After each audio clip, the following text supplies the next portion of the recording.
سیدنا عثمان غنی رضی اللہ تعالی عنہ کے احوال میں ان کے خاندانی پس منظر، جناب نبی کریم صلی اللہ علیہ وسلم سے ان کی قربت اور رسول اللہ صلی اللہ علیہ وسلم کے ارشادات مبارکہ میں ان کے جو فضائل وارد ہوئے ہیں وہ سب میں نے آپ کے سامنے، سب تو نہیں، ان کا کچھ حصہ میں نے آپ حضرات کے سامنے ذکر کیا۔ حضرت عثمان غنی رضی اللہ تعالی عنہ جیسے جناب نبی کریم صلی اللہ علیہ وسلم سے قریب تھے، اور جو صفات اور جو خاصیت رسول اللہ صلی اللہ علیہ وسلم کی صحبت سے ان میں پیدا ہوئی وہ ساری زندگی ان کے اندر رہی، اور آپ صلی اللہ علیہ وسلم کے بعد جب آپ دنیا سے تشریف لے گئے اور خلیفہ مقرر ہوئے حضرت ابوبکر صدیق رضی اللہ تعالی عنہ، انہوں نے بھی ان کو اپنے ویسے ہی قریب رکھا جیسے رسول اللہ صلی اللہ علیہ وسلم سے وہ قریب تھے۔ وہ حضرت ابوبکر کے وزیر اول حضرت عمر تھے، اور دوسرے وزیر اور ان کے کاموں کو دیکھنے والے اور ان کے معاون خاص وہ حضرت عثمان غنی رضی اللہ تعالی عنہ تھے۔ حضرت ابوبکر رضی اللہ تعالی عنہ کے زمانے میں مدینہ منورہ کے اندر قحط پڑا، قحط سالی ہوئی، لوگ جو ہیں وہ بھوکوں مرنے لگے، حالات بہت زیادہ سخت ہوئے، اور یہ کہ مارکیٹ میں بازار میں غلہ نہیں مل رہا، لوگوں کو کھانے پینے میں کچھ نہیں مل رہا۔ تاجر سیدنا ابوبکر صدیق رضی اللہ تعالی عنہ کے پاس پہنچے اور جا کر عرض کیے کہ امیر المومنین یا خلیفۃ رسول اللہ، بازار کے اندر جو ہے وہ غلہ دستیاب نہیں ہے، مہنگائی بڑھ رہی ہے اور چیزیں لوگوں کے دسترس سے نکل رہی ہیں۔ حضرت ابوبکر رضی اللہ تعالیٰ نے سن کر ارشاد فرمایا کہ اللہ سے امید رکھو، انشاءاللہ شام سے پہلے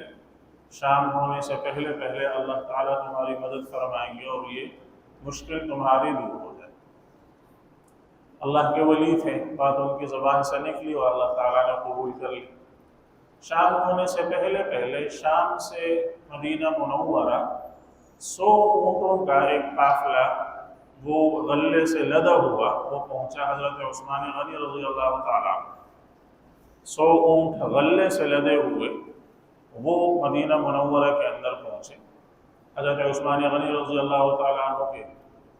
گھر میں گودام میں جا کر کھڑے ہو گئے۔ جیسے ہی وہ قافلہ یہاں پہنچا تو مدینہ منورہ کے تاجر جو تھے وہ سارے روانہ ہوئے اور جا کر حضرت عثمان غنی رضی اللہ تعالیٰ عنہ کا دروازہ بجایا،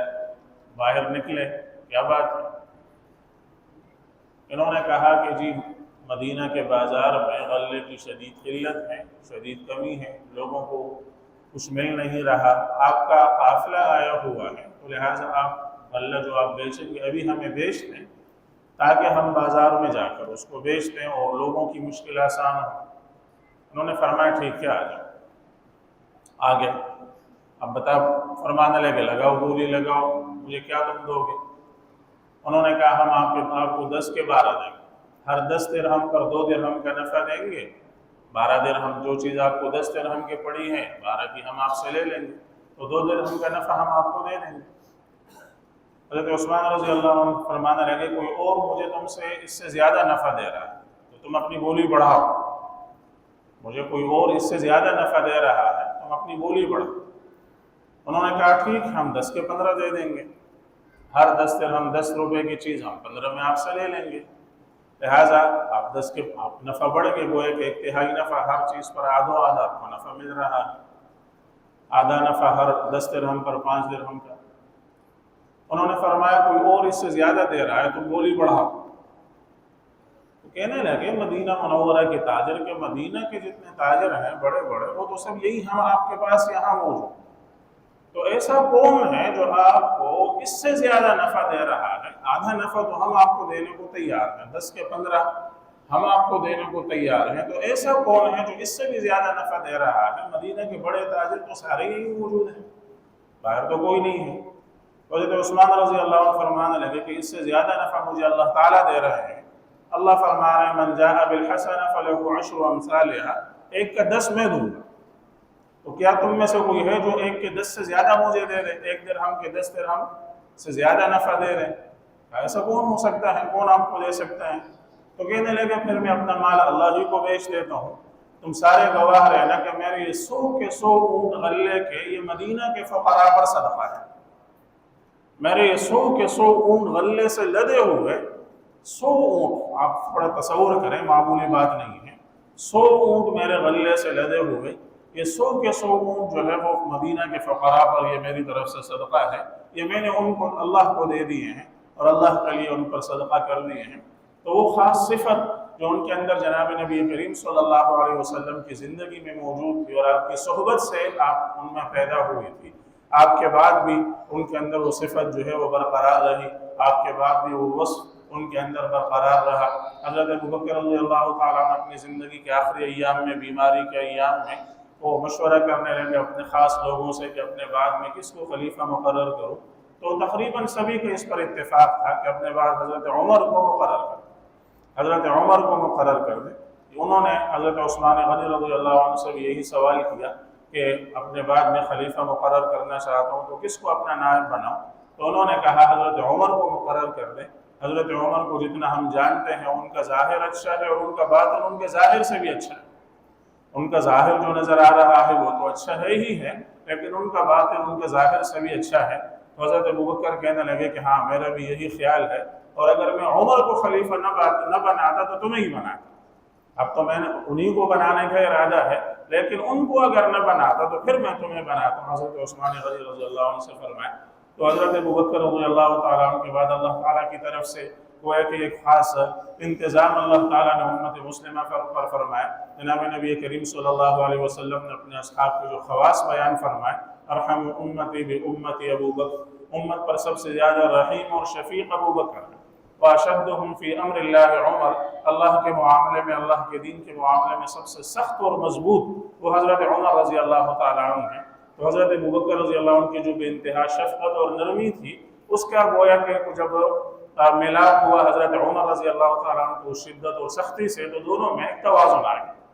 آپ کے بعد حضرت عمر رضی اللہ تعالیٰ عنہ خلیفہ بنے، پھر ان کے مزاج میں جو وہ شدت فی امر اللہ عمر، وہ شدت پائی جاتی تھی۔ ان کے وزیر خاص حضرت عثمان غنی رضی اللہ تعالیٰ عنہ بنے، حضرت عثمان کے مزاج میں بھی بے انتہا شفقت اور نرمی تھی، لہٰذا ان کی سختی اور ان کی نرمی جب ملی تو ان سے وہ ایک توازن پیدا ہوا، اور ایک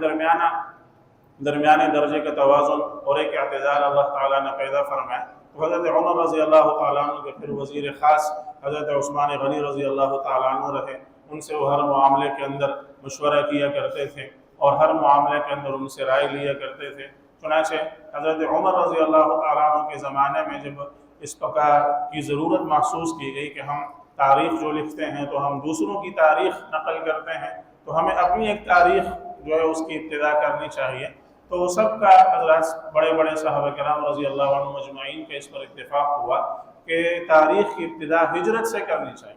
ہجرت چونکہ جناب نبی کریم صلی اللہ علیہ وسلم کی ہجرت وہ بڑا واقعہ ہے کہ جس نے حق اور باطل کے درمیان بالکل واضح فرق کر دیا، لکیر کھینچ دی، باطل کو بالکل الگ، حق کو بالکل الگ کر دیا، تو لہٰذا یہ گویا وہ واقعہ ہے جس کو پہلی تاریخ یہاں سے، پہلا سن یہاں سے اسلامی شروع کرنا چاہیے۔ اب اس پر تو ہو گیا اتفاق، اس کے بعد اب یہ رائے چلنے لگی کہ پہلا مہینہ کون سا قرار دیا جائے۔